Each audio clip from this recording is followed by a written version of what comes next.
Agora, então, como que esse adolescente que pratica, que tem essa conduta de autolesão pode lidar com isso? Vai ser necessário que ele busque meios de desenvolver habilidades emocionais. Então, ele vai precisar de profissionais que possam ajudá-lo nisso. Essas habilidades são de se comunicar, de saber como falar aquilo que ele sente, o que ele pensa, de saber quais palavras ele pode utilizar. Eu sempre falo com os adolescentes que eu acompanho sobre posicionamento. Você sabia que você pode se posicionar diante dos seus problemas? I know you told your friend you're not okay.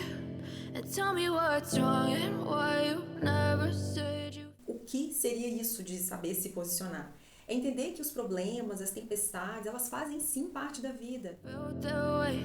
And guess you're trying to stay strong and fake a smile until I look away. Que a imperfeição, o erro, eles moram na gente. Nós somos a casa da imperfeição. Assim como as emoções como tristeza, raiva, angústia também fazem parte do ser humano. E essas emoções, elas vão aparecer quer a gente queira, quer não. Elas são sim emoções muito desconfortáveis, mas a gente pode aprender a lidar com elas. São emoções que vão trazer sinais, e eu vou falar disso já já. Então, um dos principais meios é não esconder essas emoções que você está sentindo. É reconhecer que a angústia, que a tristeza, que talvez a raiva, o ódio que você pode estar sentindo, precisam ser acolhidas por nós como parte da vida. Eu sei que tá parecendo louco, mas vai fazer sentido daqui a pouco. Quando a gente fala de redes sociais, principalmente Instagram, a gente está vendo promoções de ideias sobre como a vida deveria ser, ou sobre como a vida dos outros parece ser tão boa, ser tão perfeita. Parece quase que dá a ideia de que, sei lá, quer esfregar na sua cara, na minha cara, como sua vida é horrível, como a nossa vida é horrível. E na verdade não é, mas é a ilusão que as imagens, os vídeos, os stories transmitem pelo adolescente. E aí compreender essa separação é necessário. Que separação? É vida real e vida plástica, sabe? Essa vida da imagem, essa vida montada. Isso é muito importante. Essas pessoas, elas não vêm a público dizer das suas crises no casamento, das suas dificuldades com os amigos falsos, do bullying que sofreu.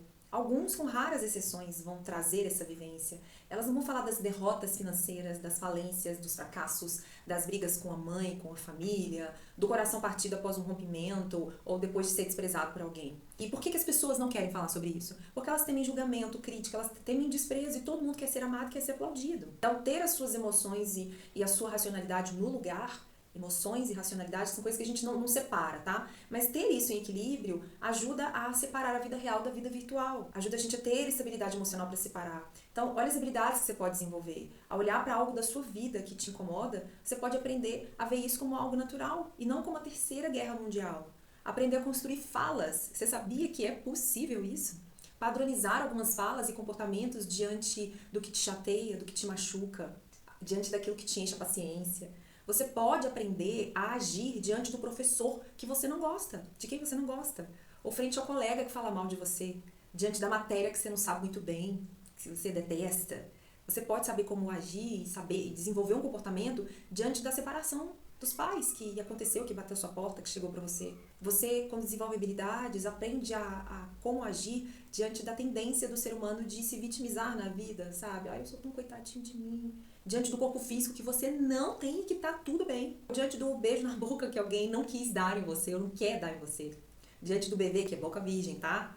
Que alguém escolheu perder e não foi com você. É possível, acredite. Aprender a lidar com os padrões de um corpo perfeito. E segundo quem, hein? Porque quem foi o esperto que diante de bilhões de pessoas do mundo quis dizer que existe apenas um único jeito de um corpo ser e que inventou que o número 38 ou 36, sei lá, é o número do jeans perfeito, que todo mundo tem que caber dentro dele e que o cabelo liso é o que dá beleza para um rosto. Quem é essa dita inteligência que veio impor isso? Você pode aprender uma forma de agir e de reagir, por exemplo, não só diante desses padrões, mas quando, sei lá, os seus pais parecem te pressionar muito, ou quando seus colegas querem insistir para você provar uma droga não legalizada, ou não permitida para a sua idade, pelo menos. Então, o adolescente precisa saber que existem formas não saudáveis e que existem formas saudáveis e funcionais, ou seja, que funcionam de verdade para enfrentar os seus problemas, e isso só vai acontecer quando ele parar de prestar mais atenção nas suas emoções,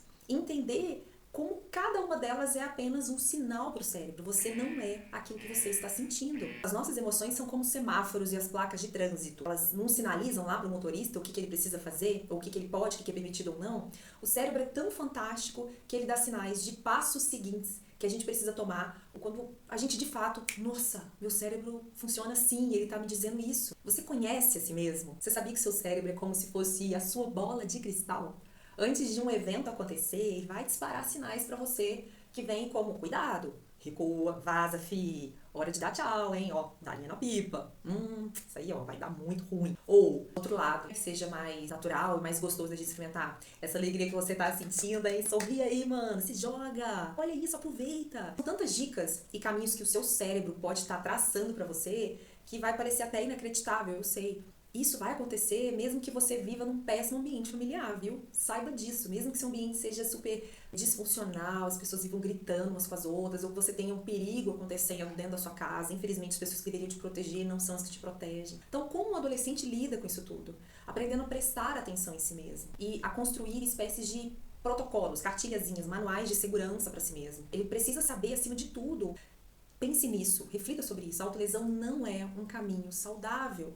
Como também não é um caminho saudável comer muito, jogar o tempo todo, assistir pornografia, gritar com a sua mãe, maltratar o seu irmão ou sua irmã, chutar o balde em relação à vida acadêmica, deixar de se preocupar com o sucesso nos estudos, usar drogas, beber, fumar. Não é um caminho saudável. Porque embora você tenha recompensas imediatas, isso pode enfiar você numa lama, num buraco sem fim, porque você acha que dá conta, você acha que para. Nenhum desses caminhos é saudável, porque nenhum desses pode sequer ser considerado um jeito de solucionar o problema. E também dormir o dia todo, tá? Para aqueles que acham que dormir é uma fuga, dormir é só fuga, mas não soluciona. E você, para viver no mundo, precisa aprender a resolver os seus problemas.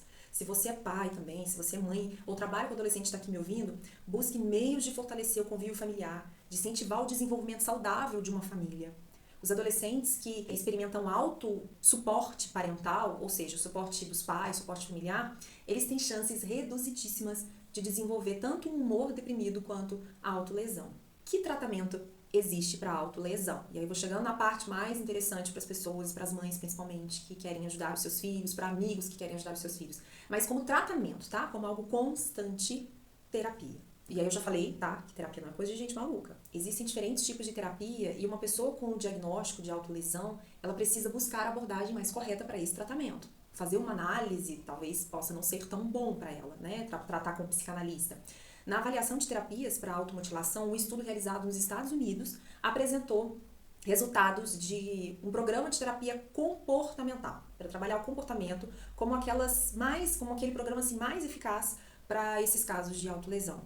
E as formas mais utilizadas de terapias comportamentais, que são as terapias que vão trabalhar o pensamento para então trabalhar o comportamento, porque já se sabe que os pensamentos são aqueles que despertam as nossas emoções, não o contrário. A grande questão não está naquilo que a gente sente, e sim naquilo que a gente pensa. A gente costuma achar que eu senti e depois eu pensei, ao contrário. O pensamento dispara a emoção e aí vai disparar o comportamento, e é esse o ciclo. Então as terapias são essas, ó. A TCD, que é uma terapia comportamental dialética, ela é uma mescla, ela é uma mistura aí de terapia individual e terapia em grupo, e o indicado a fazer é por um ano, né? Levar por um ano esse processo.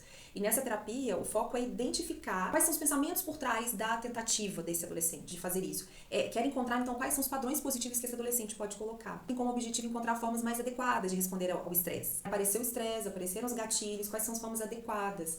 Para o adolescente também aprender a resistir ao impulso de se comportar de uma forma autodestrutiva. Autolesão, drogas, bebida, são formas autodestrutivas. Tem a TGRE, que é a Terapia de Regulação de Emoções, totalmente em grupo, e ela tem duração de 14 semanas. O objetivo dela é ajudar o paciente a despertar a consciência, aumentar essa consciência sobre suas emoções e dar para esse paciente a habilidade de lidar com elas. Essa terapia leva as pessoas ali do grupo a aceitarem aquilo que a gente chama de emoção negativa como parte da vida, sem ficar respondendo a essas emoções de uma forma impulsiva, no impulso para acabar com aquilo de uma forma tão intensa. E eu falei aqui o que é chamado de emoção negativa, porque a afirmação dentre determinados neurocientistas, tal como a doutora Rosana Alves, de que emoções são emoções, não existem emoções negativas. E eu sou dessas pessoas, eu acredito nisso. Existem emoções e elas são sinais. A gente dá o tom negativo a elas justamente porque a gente não sabe lidar com elas, por elas serem, sim, emoções mais difíceis. Mas imagina se nós fôssemos desde cedo treinados a lidar com essas emoções. Elas poderiam continuar sendo mais desafiadoras. O medo, a angústia, o pânico poderia continuar sendo emoção mais desafiadora. Na verdade, o pânico é o extremo em relação ao medo até, mas elas seriam vistas mas como emoções semáforo. A gente olharia para essas emoções e, nossa, ela tá aqui, então ela quer me chamar a atenção de que eu preciso estar atenta em algo. A coisa que facilmente passaria batida se a gente não tivesse esse sinaleiro dentro da gente. Há emoções que fazem a gente querer ir, seguir, continuar, fazem a gente querer se jogar, que já falei lá também atrás. E há aquelas que, por uma função de sobrevivência, de propagação, elas cantam a pedrinha. Cuidado, alerta, para, não segue. Se a gente sempre sentisse alegria, esperança, bem-estar, essas não são exatamente aquelas emoções com uma função de fazer a gente prestar mais atenção, de ficar em estado de alerta, você concorda? Quando eu sinto alegria, bem-estar, eu quero prazer, eu quero sentir mais e mais e mais e mais.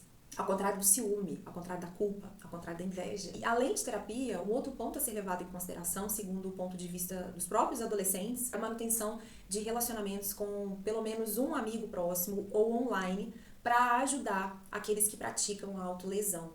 Num estudo que foi realizado na Austrália, a gente vê o seguinte ponto de vista por parte dos adolescentes de um modo geral.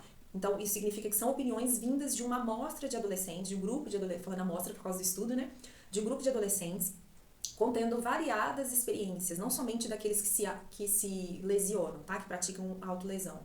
Os adolescentes com esse comportamento, abre aspas, segundo esse estudo, relutam em buscar ajuda profissional. Em vez disso, eles recorrem a amigos em busca de apoio, embora não esteja claro o que esses amigos podem oferecer. Fecha aspas. A pesquisa foi feita com esses adolescentes e percebeu-se isso, que não se sabe exatamente o que os amigos podem oferecer, mas eles são, sem dúvida, uma fonte de apoio. Nesse estudo, alunos de 41 escolas, totalizando ali então 2.637 adolescentes de 12 até 18 anos, responderam perguntas pedindo que descrevessem o que os colegas ou que os amigos online, né, poderiam fazer para ajudar os adolescentes que se autolesionam.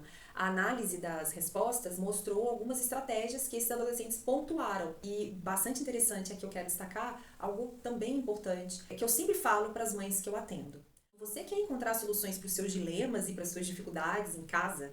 Com esse adolescente, principalmente, se abra para ouvir o seu adolescente. Exponha a sua dificuldade diante da situação que tem a ver com ele e, por vezes, até nos dilemas familiares mais complicados e que nem tem tanto a ver com ele, porque é necessário já ir se dando conta de que a vida em casa e no mundo não é o fantástico mundo da Disney. Ele tem que se adequar à realidade de vida que ele tem, à realidade da sua casa, seja financeira, relacional. Não que você vai se aconselhar com seu filho, chorar as pitangas, das suas dificuldades com o marido ou com o namorado, talvez, mas você pode discernir aí com você mesma quais são os problemas que você acredita que você já pode ir dividindo, mesmo que você não abra o todo, mas quais problemas você já pode dividir com ele. Então, sempre que você quiser resolver um dilema que envolve seu filho, e se você for professor da mesma forma na sala de aula, pergunte a ele, depois de você expor para ele a situação. Tá acontecendo isso. Eu me sinto, aquela linguagem dos sentimentos e necessidades, da comunicação não violenta. Eu me sinto dessa forma. O que você acredita que a gente pode fazer sobre isso? Sem apontar o dedo na cara do adolescente, sem culpá-lo.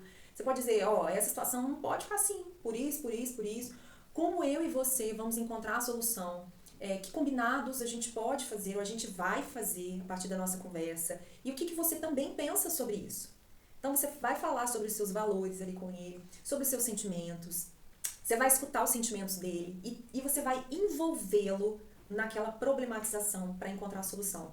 E para você que tem dúvidas sobre fazer isso, eu argumento com você o seguinte: seu adolescente já não é mais a criança de antes, que tenderia a ficar ali aceitando o que você diz, mesmo de cara feia. O seu adolescente, ele já tem a opinião. Ele é uma pessoa, como sempre foi, na verdade, desde o nascimento dele. E aí você pode pensar em você mesmo. Como pessoa, tenta aí se conectar com essa realidade. Você sendo um adulto, sendo envolvido num problema, numa situação difícil, em casa ou no trabalho, você não gostaria que a resolução envolvesse te ouvir? Envolvesse ouvir seus sentimentos, sua opinião, sua perspectiva sobre aquilo? Imagina no ambiente de trabalho, as suas visões sendo consideradas. Mesmo que não fosse feito exatamente aquilo que você queria, mas que ao menos a pessoa que está lá na resolução de problemas mostrasse quão importante você é. Isso te faria bem, não faria? Então, o que você acha de ouvir seu adolescente? E por que você pode achar que ouvir o seu adolescente diminui você ou o respeito que você quer ter como mãe, como pai? Muito antes, pelo contrário. A relação de respeito, ela só aumenta porque adolescentes têm essa coisa do senso de justiça muito aguçado. Ainda que seja um senso falho, pela pouca idade, pelas poucas experiências, mas eles questionam com veemência, às vezes com agressividade, aquilo que eles acreditam que não está de acordo com o que eles pensam que é correto. E eles podem ser ensinados sobre esse correto. E às vezes não precisa ser o correto dele, mas pode ser o correto da convivência familiar, que ele precisa encarar como sendo a convivência da maioria, que ele também é responsável por manter em paz. Então parece que eles têm um radar, uma perspectiva aguçada para a questão da hipocrisia, sabe? Sobre resolução de problemas com o adolescente é isso. Eu quis fazer esse acréscimo aqui. Voltando lá à pesquisa, na qual ouviram adolescentes para entender como vocês acham, quais são as soluções que podem ser encontradas para lidar com a questão da autolesão, e os adolescentes responderam assim: conversar sobre a autolesão não suicida, que ela é, por que ela não é uma boa saída, como lidar com os pensamentos, eles sabem que a questão do, nossa, eu pensei aquilo e me desenvolveu aquele sentimento, conversar com amigos, mesmo que numa comunicação à distância, mas conversar. Encaminhar a situação para adultos, um segundo ponto. Terceiro aí que eles enumeraram, encaminhamento para profissionais da saúde. Então, quer dizer, até eles percebem a necessidade de que os adultos próximos se tornem conscientes da situação do adolescente. Tanto falando encaminha para pai, para mãe, né, para um adulto, encaminha para um profissional. Um outro ponto, maior conscientização pública sobre a ALNS, ou autolesão não suicida. Um outro ponto, reduzir o estigma sobre esse transtorno de comportamento. Sobre esse, alguns chamam transtornos, outros não. Diminuir essas ideias, essas bagagens, esses clichês sobre serem bobagem, que os adolescentes que querem se matar têm que ir logo finalmente, que não ficam chamando atenção, que eu já trabalhei aqui com você também. Um outro ponto, trabalhar a questão do bullying, para que sejam diminuídas as chances de acontecimentos como esses, né, de perseguição no ambiente escolar, por exemplo, e no ambiente de trabalho isso também ocorre. Esse estudo que eu tomei como base principal e que, como eu já disse, eu coloquei no primeiro link na lista de referências utilizadas aqui na descrição do vídeo, traz como afirmação, assim, de conclusão, como uma afirmação conclusiva, que esse comportamento ele precisa ser tratado como um problema de saúde pública no mundo, já que existem estudos de vários países que trazem como taxas altas a questão da prevalência desse comportamento em adolescentes. Sim, como a gente vê, é uma questão complexa, como tudo aquilo que envolve o ser humano, justamente porque a gente não tem uma regra para lidar com a situação. Não existe uma lista, um manual. Faça isso e você vai ter esse resultado. Não é uma mera conta de matemática. Até como a gente queria que fosse prático assim. Porque uma mãe, um pai, um adolescente que sofrem com isso, eles não conseguem, o adolescente não consegue parar, e os pais também não conseguem parar esse comportamento no filho. Os adolescentes sentem que não têm forças em si mesmos. Os adolescentes que têm amigos que praticam queriam muito uma solução super eficaz, sabe? E serem como os messias, os salvadores desses seus amigos. Eles queriam alguma coisa que parasse com esse sofrimento, que desse fim a isso de uma vez por todas. E é um erro achar que o adolescente que está sofrendo é um à toa, que ele não se esforça. É uma tentação real na gente. Quando a gente está diante de uma pessoa com algum problema emocional, é um desafio grande lidar com as dificuldades emocionais. Você há de concordar comigo, desde um transtorno de déficit de atenção, de um TDAH/H, se ainda vem com a questão com traço da hiperatividade, até dificuldade de procrastinação, também é muito difícil para os pais lidarem com isso, e para o próprio adolescente, e de fato até lidar com essas questões mais complexas, como é a autolesão não suicida. Em hipótese alguma, ache também que a terapia não está dando resultado, que a terapia está demorando, que não está adiantando. Eu vou falar sobre essa questão do ambiente, mas é muito comum os pais envolvidos com o adolescente, com essa conduta, queiram soluções rápidas. Quando a gente fala de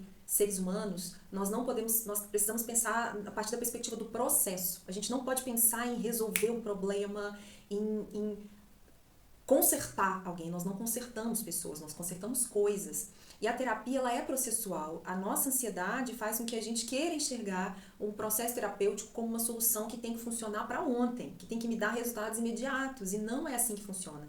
Então não é porque o seu adolescente, a sua adolescente, de repente não está apresentando uma resposta que você gostaria, que não vai ser imediata, em grande parte dos casos, porque já se tornou um padrão mental, que não está dando certo. É porque a terapia é processo, tá? Mas o que a gente tem certeza, então? O apoio incondicional.